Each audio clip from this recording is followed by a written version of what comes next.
안녕하세요. 저는 현재 남양주에 거주 중인 40대 중반의 여자입니다. 아마 오늘 제가 여러분께 들려드리는 이야기는 썰TV에서 들으셨던 사연 가운데 가장 충격적인 사건이 되지 않을까 싶네요. 제가 가지고 온 이야기의 주제를 먼저 말씀드리자면 전 남편 위장이혼 사망입니다. 주제만 듣고도 혹시 예상하시는 분들이 계시려나요? 저는 남편 시신도 못 보고 장례를 치렀습니다. 그저 갑작스러운 심장마비로 죽은 줄로만 알았던 남편을 제가 5년 만에 다시 마주했었죠. 그것도 다른 여자와 재혼을 하여 아이까지 낳아 기르고 있는 그 모습을 말입니다. 살다 그런 일을 제가 겪게 될 줄이야. 제가 겪은 저 이야기를 가지고 드라마로 만들어도 아내의 유혹 뺨칠 만한 막장 드라마가 탄생할 것 같네요. 더 길게 설명할 것 없이 바로 이야기를 시작하겠습니다. 일단은 제가 결혼했던 그 남자와 시댁 인간들에 관한 이야기 먼저 시작해 볼게요. 어머니, 저희 집에는 어떻게 들어오신 거예요? 아니, 그리고 왜? 왜 마음대로 제 속옷을 건드세요? 이건 아니죠. 제가 얼마나 놀란 줄 아세요? 강도라도 들었던 건 줄 알고 경찰에 신고까지 하려고 했었어요. 부적이 있다고 애가 생기면 대한민국에서 난임 치료하는 부부들이 어디 있겠어요. 어머니, 저도 아이 갖고 싶어요. 어머니도 같은 여자면서 어떻게 이렇게까지 막무가내로 하세요? 정말 너무하세요. 아이고, 너무하기는 누가 너무해? 너야말로 나한테 참 너무하다. 응? 참 너무해. 그래, 며느리도 집 비밀번호는 알려주기 싫다고 하지. 아들놈도 알려주기 싫다고 하지. 그래서 내가 열쇠기사 불러서 따고 들어갔다. 이것부터가 문제야. 이것부터가. 내가 내 아들놈 사는 집에 마음대로 들락날락도 못해서, 어? 열쇠기사까지 불러서 그렇게 너희 집에 들어가야겠냐? 나도 무슨 도둑년처럼 그렇게 들어가기 싫었어. 그런데 뭘 어쩌겠어. 당장 오늘 붙여놔야 효력이 있다는데. 내가 그 부적 써온다고 얼마나 돈을 들인 줄 알아? 세상에, 대체가 말이야. 결혼한 지 10년이 다 되어가는데 애가 안 생기는 게 그게 말이나 되냐? 이래서 내가 너랑 우리 기호 결혼 반대했던 거야. 응? 그 무당 말이 딱 맞아. 네가 우리 집안 대 다 끊어먹을 거라더니만은 지금 이 꼴을 봐봐라. 응? 아휴, 속 터져. 너야말로 나한테 너무한 거야. 알아? 어디서 잘한 것도 하나도 없는 게 시어미한테 전화해서는 큰 소리야, 큰 소리가. 저는 남편과 10년 넘게 결혼 생활을 했어요. 그 안에서 아이는 단 한 번도 생기지 않았죠. 정말 많은 방법을 다 써봤습니다. 병원은 거의 제 집 드나들듯 다녔고요. 남편이랑 저는 그냥 둘이서 살자라고 정한 상태였습니다. 물론 당시에도 제 마음 한구석에는 엄마가 되고 싶다는 욕심이 있었죠. 하지만 뜻대로 안 되는 걸 어떻게 하겠습니까? 그런데 시어머니라는 사람은 포기를 모르는 사람이었어요. 장남이 자식을 낳아야 대가 이어지는데 무자식이라니 그건 절대 용납할 수 없다라고 하면서 저를 들들 볶아댔어요. 집 비밀번호를 모르니까는 열쇠기사를 불러서 저희 집 문을 따고 들어온 적도 있었습니다. 그리고서는 안방 서랍이라는 서랍은 다 뒤져서 제 속옷이란 속옷에다가 죄다 부적을 꿰매 놓았던 거죠. 여러분 같으면 어떠셨겠어요? 처음에 그 광경을 봤을 때는 도둑이 둔 줄 알고 식겁했었고요. 그 다음에는 속옷에 붙은 부적을 보고 우라가 치밀어 올랐습니다. 그 광경을 남편도 같이 봤었어요. 시어머니와 말다툼을 하던 당시 스피커폰으로 하고 있었고 그 내용을 남편도 고스란히 다 듣고 있었습니다. 시어머니는 제게 단 한마디의 사과도 없었죠. 네가 내 아들이랑 결혼해서 우리 집안 대 다 끊어지는 거다라면서 사주를 받던 얘기로 또 제게 화를 낼 빌미를 찾고 있었습니다. 다신 아무 말도 하지 말아봐. 내가 얘기할게. 여보세요? 엄마, 지금 뭐 하는 거예요? 에? 우리가 몇 번이고 얘기했었잖아. 아니야? 생기지도 않은 애를 부적 같은 거로 만든다는 게 말이 돼?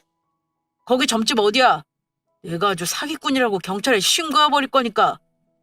우리가 괜찮다는데 왜 엄마가 자꾸 이런 식으로 스트레스를 주니까 이 사람이 힘든 거야. 알아? 그렇게 스트레스를 주는데 애가 생기는 게 더 이상하지. 어쨌든 내가 지난번에 한 얘기 변함없어요. 나랑 이 사람 더는 애 낳을 생각 없어. 그냥 둘이서 살 거니까 그런 줄 알아요. 한 번만 더 이래봐. 나 정말 가만히 안 있어. 가만히 안 있으면 뭐 어쩔래? 어? 장남이 아들 하나 없으면 어떡하냐? 어? 어떡하냐고? 아유, 아유, 내가 제명에 못 죽지. 제명에 못 죽어. 말도 안 되는 소리를 말이라고 우기는 시어머니가 있음에도 제가 결혼 생활을 유지할 수 있었던 건 남편이 있어서였습니다. 자기가 나서서 시어머니와 맞서 싸워주었죠. 당시만 해도 저는 내 남편밖에 없구나 하고 살았어요.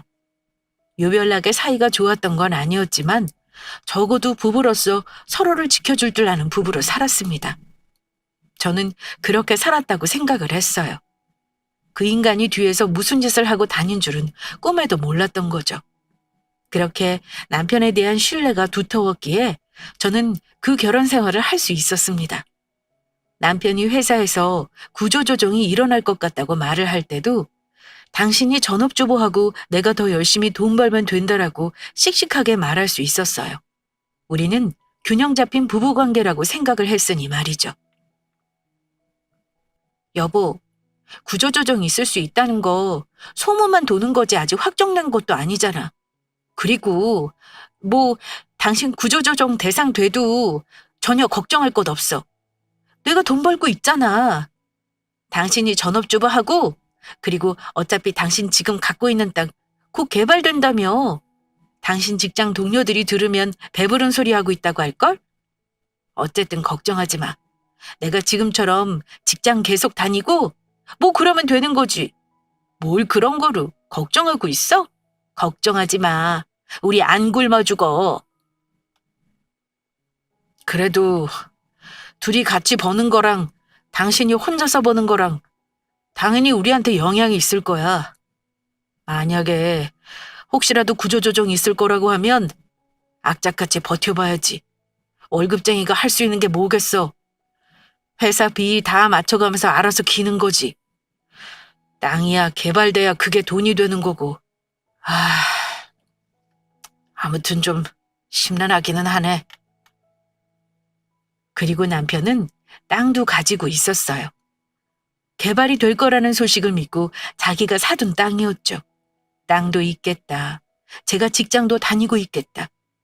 저는 정말이지 남편이 전업주부가 된다고 해도 아무 상관없었습니다. 돈을 누가 벌면 뭐 어때요? 같이 잘 살면 되는 거죠. 그런데 여기서도 시어머니라는 사람은 제 탓을 해댔어요. 구조조정 얘기 때문에 심란해하던 중 시댁 식구들과 식사를 하는 자리가 있었습니다. 시동생과 남편이 대화를 하던 중 흘러가듯 이야기를 했는데 그거를 시어머니가 그새 들은 거였죠. 세상이 무너지는 사람처럼 펑펑 울다가 시어머니는 제게 화를 내기 시작했어요. 아유, 왜긴요. 자기 아들이 잘릴지도 모르는 거 그것도 제 탓이라고 말입니다. 아유, 그래서 내가 너희 결혼하겠다고 했을 때 그때 내가 뭐라 그랬어? 내가 이 결혼하면은 기호 넣어? 네 인생 안 풀릴 거라고 엄마가 말했어, 안 했어? 사주상으로 네 와이프가 네 길을 쪽쪽 빨아가고 네 앞길 망칠 거라고, 응? 그 무당 이용하다고 아주 전국적으로 소문이 났던 양반이야. 내가 니들 날 잡겠다고 할 때 친작 가서 궁합봤던 거 아냐? 응? 그런데도 다 미신이라고? 믿을 거 못 된다고 이 어미 말을 싹 잘라먹더니만은 아유, 속 터져. 아유, 얘 둘째야. 소주 한 병만 더 꺼내와라. 응? 아유, 내가 이 꼴을 보고 살 바에는 술이나 퍼마시다 일찍 세상 뜨는 게 낫지. 아유, 여자 하나 잘못 들여가지고 아주 내 아들 인생 다 말아먹게 생겼네. 다 말아먹게 생겼어. 굿이라도 하든가 해야지. 아유, 속 터져. 아유. 뭐, 늘 저런 식이었어요. 시동생 부부는 궁합이 아주 찰떡이라 시모가 바로 허락했는데 그 두 사람보다 저희 부부가 더 잘 먹고 사이좋게 잘 살았는데도 시어머니라는 사람은 저런 말 같지도 않은 트집을 잡으면서 저를 구박했습니다. 그나마 남편 역시 자기 엄마와 그렇게 가깝게 지내고 싶지 않아 해서 1년에 두세 번? 보면 많이 보던 거라 잠깐만 꾹 참으면 됐었어요. 저 당시에도 그냥 빨리 이 시간이 지나갔으면 좋겠다 하고 있었죠. 그렇게 구조조정 이슈로 심란한 시기를 보내던 중 뜻밖의 일을 듣게 되었습니다. 월급쟁이가 뭘 어떻게 하겠어. 안 잘리려면 회사에서 하라는 대로 해야지. 길게도 아니고 2년만 나갔다 들어오면 돼. 뭐 잘 됐지 뭐. 안 그래? 이참에 여행도 하고 하는 거지. 2년이면 돼. 2년만 나가서 지사 관리하고 들어오면 구조조정 얘기도 어느 정도 정리되어 있을 것이고 나도 내 자리 지킬 수 있을 테니까 당신이 이거는 이해 좀 해줘.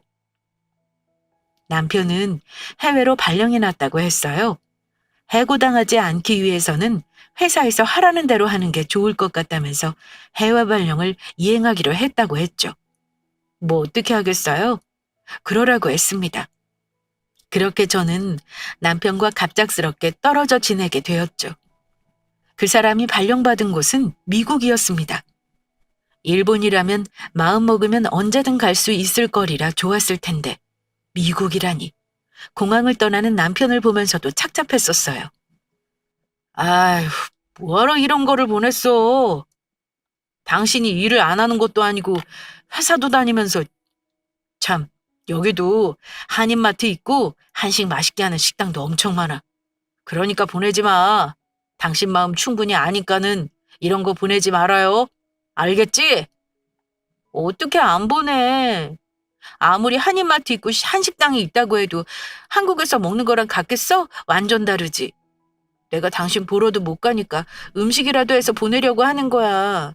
내가 내 마음 편하라고 보낸 거니까 그냥 아무 소리 하지 말고 받아서 드세요. 응? 일은 할 만해? 아, 내가 크리스마스 때 갈까? 한국 사람도 당신 한 명뿐이라면서 회사 사람들이랑 어울리는 것도 어색할 텐데.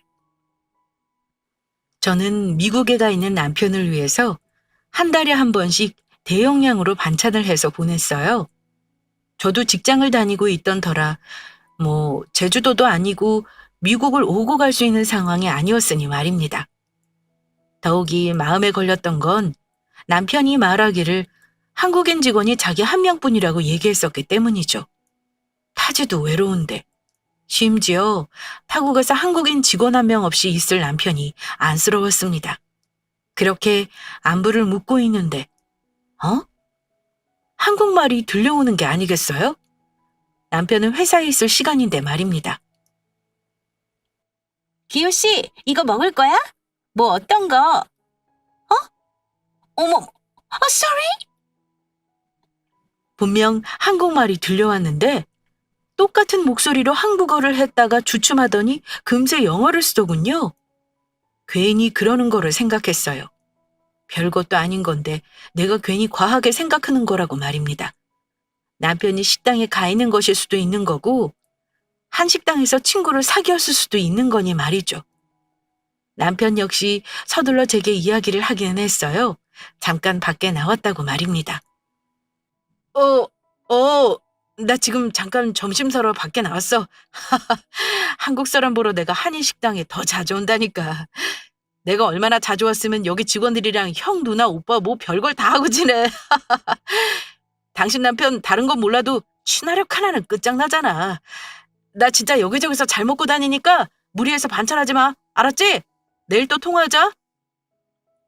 뭐 그럴 수 있겠거니 했습니다. 한국에 있을 때도 여자 문제 이런 거는 정말 단 한 번도 일으킨 적이 없었던 사람이니 그냥 남편이라는 인간을 제가 철썩 믿었어요. 하지만 의문의 한국 여자가 남편의 상간녀였을 줄이야. 저는 정말 꿈에도 몰랐습니다. 아무것도 모른 채 그렇게 장거리 부부로서 한 해를 보내고 또 다른 한 해를 맞이했죠. 여보, 일이 바쁜가 보네. 시간 날 때 연락 줘. 당신 무슨 일이 있는 거야? 메일도 확인 안 하고. 나 걱정돼. 잘 있으면 잘 있다 그거라도 알려줘. 그러다가 정말 일상을 잘 보내고 있었는데 남편이 2주가 넘도록 연락이 안 되는 게 아니겠어요? 2주가 넘도록 말입니다. 지금도 저 당시만 생각하면 사람이 피가 마른다는 게 무슨 뜻인 줄 알겠더군요. 전화도 문자도 메일도 여러 수단 중에 단 하나도 연락이 되지 않았죠. 회사에서는 분명히 멀쩡하게 근태를 하고 있다고 말해줬는데 당사자인 남편과 연락은 안 되지. 정말 오만 가지 생각이 다 들었습니다. 그래서 일단 제가 다니고 있던 직장에 급하게 연차를 몰아서 쓰고 미국을 가기로 했어요. 출국하기 이틀 전쯤이었을 겁니다. 남편이 해외라 나가고 나서 연락 한 번 왕래 한 번 없던 시어머니가 제게 전화를 걸어왔어요. 네 동서가 보낸 메시지 보고 그리로 좀 와라. 옷은 너무 튀게 입지 말고 우리도 여기서 한두 시간 걸리니까 시간 맞춰서 오고. 어머니는 대뜸 제게 전화를 걸어서는 동서가 보낸 주소지로 오라고 했습니다. 무슨 일인가 했어요.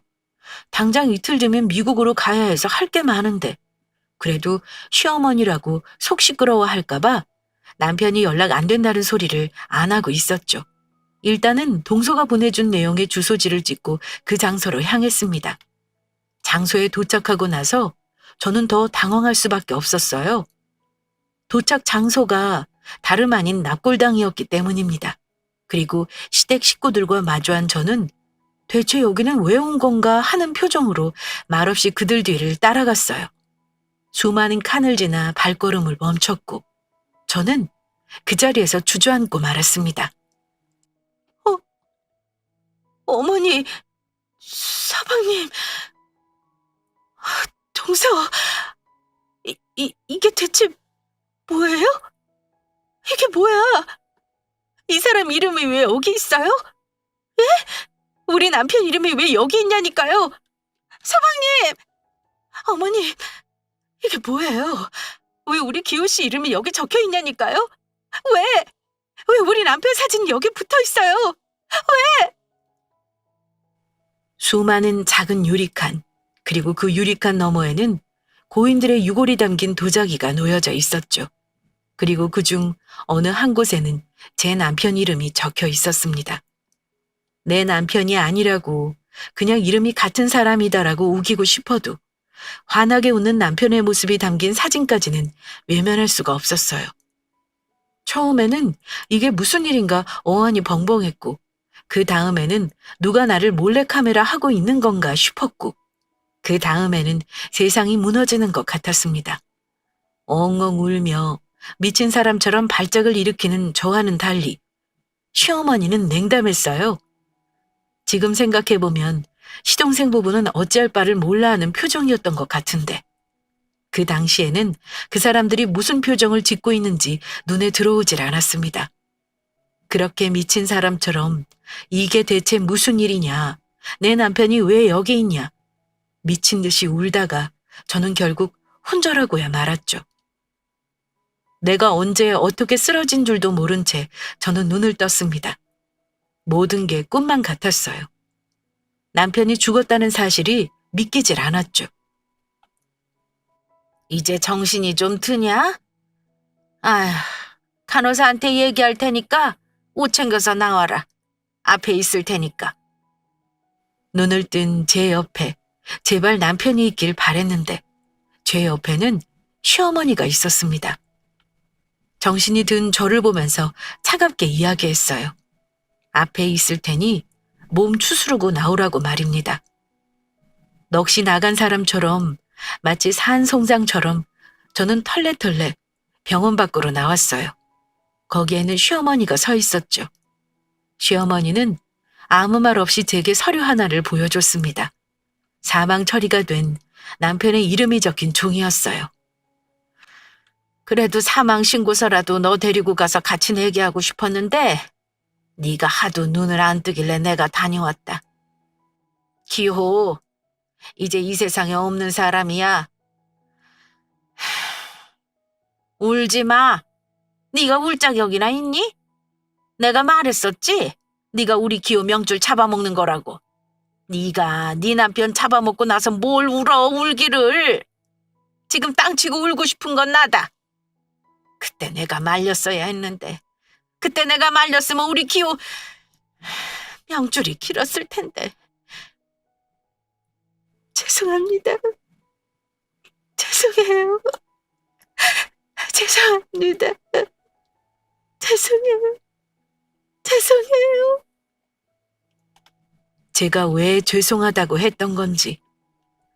지금이야 억울하고 분이 안 풀리지만 저 당시에는 남편이 죽었다라는 생각에 모든 게 내 탓인 것 같았어요. 정말로 시어머니 말대로 내가 남편이랑 궁합이 안 맞는 사람인데 결혼해서 멀쩡히 더 살 수 있는 사람을 죽게 한 건 아닌가 별별 생각이 다 들었죠. 장례도 절에서 시어머니 시동생 동서 그리고 저 이렇게만 치렀습니다. 남편의 절친한 지인들 몇 명과 함께 말이에요. 그렇게 남편을 떠나보내고 난 후 시댁 식구들은 제 집에서 남편 집만 쏙 빼갔습니다. 그 집은 제 것이었거든요. 그래서 자기네들이 짐을 빼주겠다며 홀라당 갖고 가버렸죠. 그리고 마지막으로 제 집을 나서면서 시어머니는 앞으로 보는 일 없게 하자고 마지막 말을 남기고 문을 닫아버렸어요. 어지간히도 제가 싫었나 봅니다. 저딴 식으로 했던 걸 보면 말이에요. 그렇게 저는 남편이 죽은 줄로만 안 채 5년이라는 시간을 보냈습니다. 그 뒤로는 누군가 제게 마음을 열고 다가와도 만나지 않았어요. 나라는 사람이 누군가의 명줄을 줄여버리는 사람같이 느껴졌기 때문이죠. 그 시간 동안 남편이 망자로 처리되어 있는 것도 보고 싶지 않아 등본도 안 봤었어요. 뭐 그런 점 외에는 일상을 되찾아서 잘 살아가고 있었습니다. 친구의 전화를 받기 전까진 말이에요.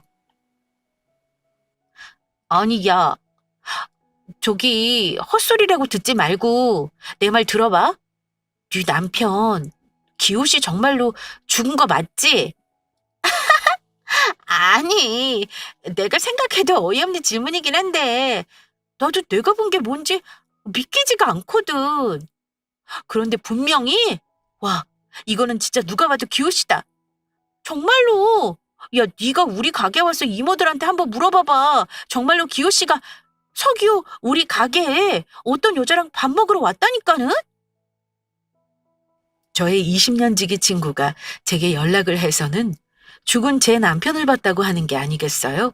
몇 번을 다시 봐도 제 남편이었다면서 말입니다. 다른 여자랑 자기 식당에 왔다고 말이죠. 저 이야기를 들었을 때 이미 나는 남편의 납골당도 다녀왔었고 사망 신고서도 보았고 심지어 장례까지 치른 상황에서 말도 안 되는 소리 하지 말아라 하고 넘길 수 있는 상황이잖아요. 하지만 왜인지 그 말을 무시할 수가 없었습니다. 저는 다음날 바로 친구 가게로 향해서 CCTV를 확인해 보았어요. 친구가 제 남편이라고 한 그 사람과 여자는 고맙게도 CCTV 4대가 여러 각도로 찍을 수 있도록 딱 가운데에 앉아주었더군요. 몇 번이나 돌려봤습니다. 몇 시간 동안 보았어요. 이리 보고 저리 봐도 제 남편이 맞았습니다. 때려 죽인다고 해도 내 남편이 맞았어요. 찾아가야 한다. 그 남자가 왜 다른 여자와 내 친구 가게에 나타난 건지, 죽었다던 사람이 왜 살아서 내 친구 가게에 나타난 건지, 그걸 알아야겠다는 생각이 들었습니다. 남편이 보고 싶다, 뭐 이런 감정보다는 저런 궁금증이 먼저 앞섰어요. 그래서 돈까지 써가면서 시댁에 어디로 이사를 했는지 그것부터 알아냈습니다. 혹시나 해서 남편 놈 이름을 넣어봤지만 찾을 수 없다고 했었어요. 그런 이름은 없다고 말입니다. 그렇죠. 사망 신고까지 했는데 그 이름이 있을 리가요. 제발 좀 꼭 찾아달라고 돈도 더 얹어서 의뢰를 했어요. 꼭 찾아내고 싶었으니 말입니다. 찾았냐? 오늘은 찾으셨냐? 끊임없이 연락을 하던 중 드디어 시댁의 위치를 알게 되었습니다. 타이밍도 기가 막히죠? 명절 바로 전날 말입니다. 자기네들이 그쪽을 조사하면서 알아낸 바로는 명절에 식구들끼리 그 집에 있을 거라는 정보도 알아냈다고 알려줬어요. 그래서 저는 바로 다음 날 제게 남편을 봤다는 사실을 알려준 절친과 함께 시댁으로 향했습니다. 가기 전날부터 청심환을 그렇게 먹었는데도 막상 그 집 대문 앞에 서고 나니 심장이 가슴 밖으로 튀어나올 것 같았죠. 덜덜 떨리는 손으로 그 집 초인종을 눌렀어요. 그 짧은 찰나에 정말 많은 생각이 오고 갔습니다. 도어락 소리와 함께 현관문이 열렸고 저와 마주한 건 CCTV 속에서 보았던 그 여자였어요. 그 여자는 저를 보고 흠칫 놀라는 듯 했습니다. 엄마 친구야? 이모, 안녕하세요. 나는 서율이에요. 이모도 우리 집에 세배하러 왔어요? 그리고 그 여자 옆으로 쫄래쫄래 달려온 한 남자아이가 보였어요. 6살에서 7살쯤 되어 보이는 그 아이는 자기 엄마 팔에 매달려 수줍게 인사를 건넸습니다. 그리고 그 뒤로 뚜벅뚜벅 걸어 나오는 건 다름 아닌 제가 장례를 치르고 보고 싶다고 엉엉 울었던 남편이었어요. 그 자리에 그대로 얼어붙어서 아무것도 할 수가 없었습니다. 그건 그 남자도 마찬가지였죠. 초인종 소리는 났는데 아무런 인기척도 나지 않으니 이상했던지 시어머니가 나타났습니다. 아니, 누군데 이렇게 다들 나가서 아무 소식이 없... 아니, 네가 여기 웬일이냐? 여기는 어떻게 알아낸 거야? 얘 둘째야, 서율이 좀 데리고 들어가라. 서율아, 작은 엄마한테 가서 서율이 초코 우유 달라고 해. 알았지? 얼른 들어가요. 서율 엄마도 얼른 들어가 있어. 뭘 얼마나 반가운 손님이라고 네가 여기서 쟤를 상대하니? 얼른 들어가서 네 동서랑 마저 전 붙여라. 너는 나랑 밖에서 얘기하자. 이게 어떻게 된 거야? 당신이 왜 여기 있어? 내가 당신한테 얼마나 연락했었는데 당신 어머니가 나한테 당신 심장마비로 죽었다고. 그래, 이제야 말이 되네. 당신이 전염병에 걸려서 죽은 것도 아니고 심장마비로 죽었다는 사람을 그렇게 급하게 화장한 게 내가 이해가 안 되기는 했었어. 왜 나한테 연락 안 했어? 왜 나한테 거짓말 안 했어? 왜 나한테 죽은 척 했냐고. 왜? 어머니가 나한테 설명 좀 해줘요. 왜 나한테 이 사람 죽었다고 했어요? 네? 왜 저 사람 죽었다고, 왜 나한테 거짓말 했느냐고요? 그건 뭐예요? 사망신고서는 어떻게 된 거며? 저 사람 낙골당에 있는 건 뭐예요, 그럼? 네? 말 좀 해봐요, 아무나! 일단 나가서 얘기해, 애 놀라니까. 아이를 이야기했습니다. 남편이라는 놈이 아이가 놀라니 나가서 이야기하자고 하더군요. 그 인간 뒤로 다시 문이 열리더니 처음에 현관문을 열고 저와 대면했던 그 여자가 고개를 내밀었습니다. 여보, 유리 안에 있으니까 나가서 얘기해. 괜히 애한테 큰 소리 들으면 안 좋아. 여보? 기호씨, 어떻게 사람이 그래요? 다른 여자랑 살림 차리고 살려고 그렇게까지 하고 싶었어요? 해도 너무하네 정말. 그럼 그냥 이혼하자고 하던가. 가족 여럿이서 지금 사람 하나 등신 만드는 거야? 뭐야? 야, 선아야. 가자고. 이딴 것들이랑 상종하지 말고 가자니까. 야, 저 자식 저거 여자한테 미친놈이야, 어? 참, 사람 겪어봐야 안다고 내가 말로만 들었지. 추하다, 추해. 누구 보고 추하대? 누구 보고 미친놈이라는 거야? 아이고, 10년이 넘도록 자식 하나 못 낳는 거를 우리 집에서 며느리라고 데리고 살아준 걸 감사하게 생각해야지. 내가 그러라고 했다. 응? 내가 그러라고 했어. 미국에 갔다가 마음 맞는 여자가 만났는데 그 여자가 애 가졌다고 하길래 내가 너랑 끝내라고 했다. 어차피 대도 못 잇는 거를 뭐하러 와이프라고 네가 옆에 끼고 사냐고 내가 끝내라고 했어. 그 여자구나. 나랑 통화했을 때 당신한테 말 걸었던 여자. 그럼 차라리 나한테 솔직히 말을 하고 이혼을 했으면 되는 거 아니에요? 사람이 죽었다고까지 하면서 그렇게 하고 싶었어요. 당신은 그렇게 하고 싶었어? 진짜 해도 너무들 한다. 당신 어머니나 당신 집안 식구들이 나한테 한 거, 그건 나도 아무 상관없어. 애초부터 가족이라고 생각 안 한 사람들이니까. 그런데 당신은 나한테 이러면 안 되지. 당신 솔직히 얘기하지. 솔직히 얘기를 했어야지. 나 다른 사람이 생겼다. 너랑 같이 살고 싶지 않다. 이혼하자. 당신 진짜 추한 사람이었구나. 내가 그거를 몰랐네. 10년이 넘도록 당신이랑 살면서 내가 당신을 몰랐어. 사람이 어떻게 그래? 너무 충격적이었습니다. 내가 보고 들은 이 상황이 다 사실인 것인지, 내가 지금 꿈을 꾸는 건 아닌지, 아니면 누군가 나한테 몰래카메라를 하고 있는 건 아닐까 너무 끔찍했어요. 그런데 더 끔찍한 건 시어머니였던 그 정신 나간 여자가 뒤이어서 하는 말이었습니다. 저한테 왜 그 자식이 죽었다고 했는지 그 이유를 정신 나간 여자가 말해줬죠. 그렇게 해야 너한테 우리 아들 재산 땡전 한 푼도 안 주지. 평생을 시집와서 자식 하나 못 낳은 것한테 뭐 예쁘다고 위자료를 주고 재산까지 나눠줘? 아이고, 내가 그 꼴은 못 보지. 우리 귀한 장손 곱디곱게 키우려면 들어갈 돈이 태산일 텐데 그 돈을 너 같은 것한테 주라고? 절대 안 되지. 겨우 그것 때문에 그런 거야? 대답해봐. 겨우 그깟 돈 때문에? 야, 나 너한테 돈 같은 거 받을 생각 없이 나는 그냥 당신이 살아있는 게 맞는 것인지 그거 보러 온 거였거든? 그런데 안 되겠다. 내가 억울하고 역 같아서라도 내가 니들 가만두면 안 되겠다. 어? 내가 니들을 가만두면 내가 못 살 것 같다. 어? 그래.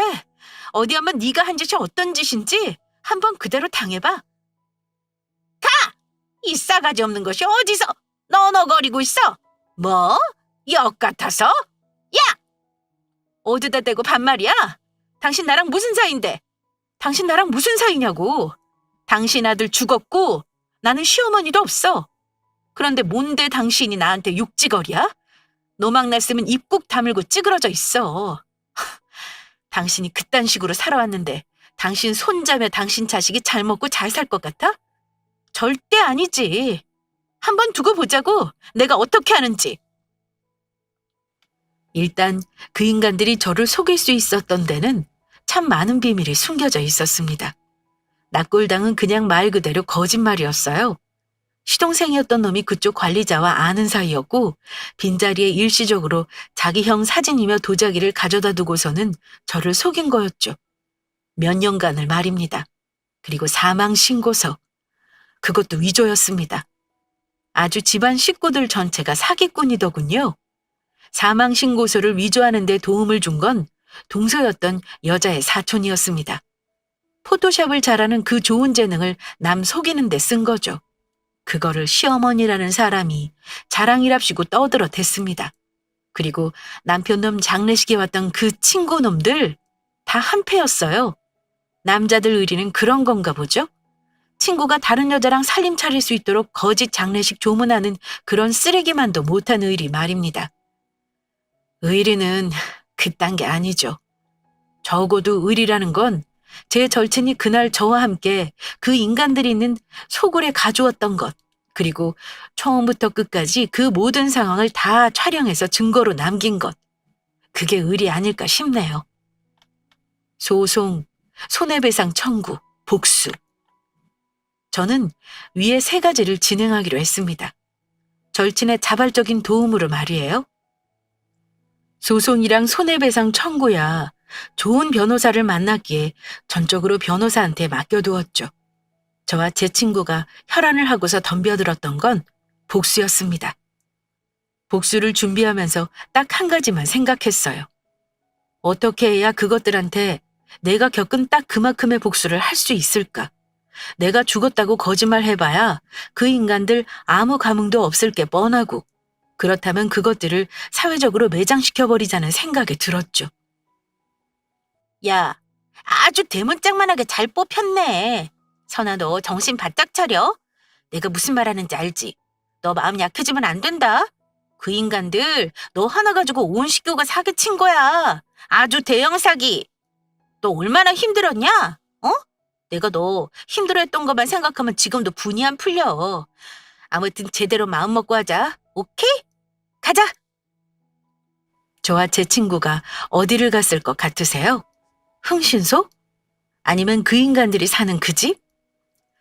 저와 제 친구가 간 곳은 총 3군데였습니다. 첫 번째로는 남편 놈의 회사, 2번째로는 시어머니가 다니는 절, 마지막 3번째로는 상간녀가 수업을 나간다는 대학교였습니다. 저와 친구가 했던 방법은 아주 간단했어요. 남편 놈의 사진을 대문짝만하게 뽑은 뒤 영정사진에 두르는 검은 띠를 둘러주었습니다. 그리고 노트북과 대자보를 챙겨 들고 나갔습니다. 과한 소음을 내면 분명히 경찰의 제지를 받을 테니 말이죠. 불멸의 신 서기호. 월급 주면서 미국 지사로 발령 보냈더니 거기서 상간녀를 만나서 위장 사망. 10년을 넘게 산 조강지처를 속이기 위해 자신이 죽었다고 저를 속였습니다. 서기호의 엄마, 남동생, 재수씨 모두가 그를 도와 한 사람을 속였습니다. 위장한 납골당에 다녀왔고 위장한 장례식을 치렀습니다. 그래서 저는 그 사람을 사회적으로 매장시키고자 합니다. 저런 내용이 적힌 대자보를 저 한 장, 친구 한 장, 가슴팍 앞에 크게 매달고 그 자식 회사 앞에 서 있었어요. 챙겨간 노트북으로는 제가 시댁을 찾아갔던 그날의 모습을, 친구가 찍었던 그 영상, 그날의 그 영상을 틀어놨죠. 출근하는 모든 직원이 그 망할 놈의 거대한 영정사진에 놀랐고, 저와 제 친구가 들고 있는 대자보를 보고 놀랐고, 그리고 노트북 영상을 보고 놀랐습니다. 이선아, 너 지금 뭐 하는 거야? 미쳤어? 사람 개망신 줄고 작정했어? 야, 너 내가 좋게 말할 때 빨리 네 친구 데리고 가. 가라고! 나 니들 집안 개망신 주려고 작정했어. 그렇지 않고서야 내가 여기에 이 꼴로 왔겠니? 우리 오늘 바쁘니까 말 그만 시키고 너는 가서 네 일이나 해. 아마 너 일 못하겠다. 아까 너희 팀 부장인지 뭔지 아는 사람도 이거 보고 갔어.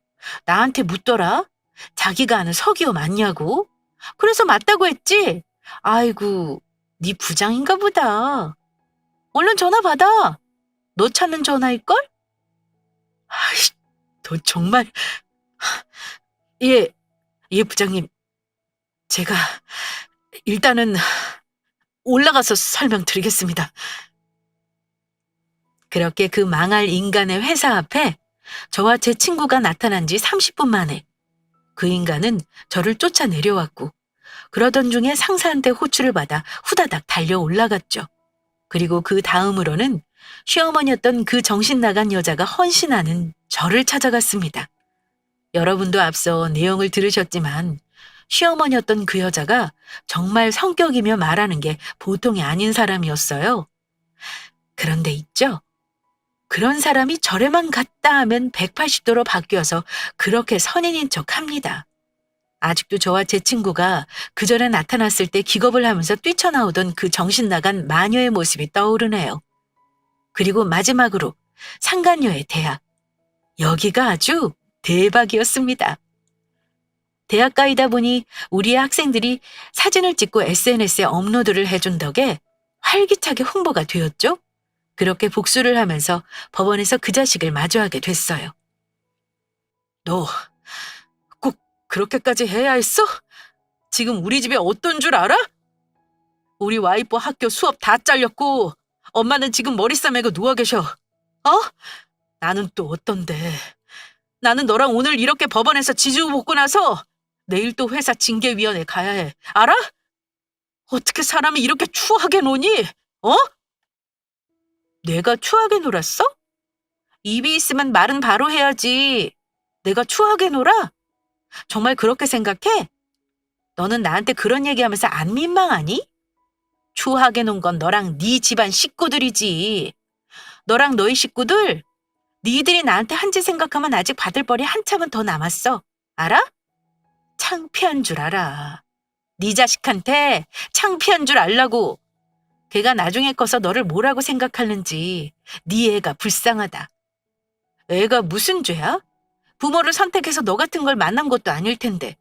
다른 건 몰라도 네 애한테는 죄인처럼 살아. 평생 사죄하면서.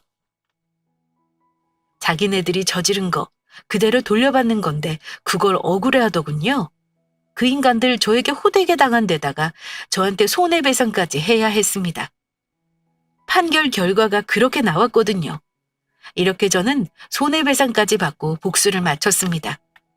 그리고 제 마음 안에서 한때나마 내가 내 편이라고 믿었던 그때의 남편이 죽었다고 받아들였어요. 법원에서 만난 그 남자는 제가 알던 그 사람의 모습이라고는 하나도 없었거든요.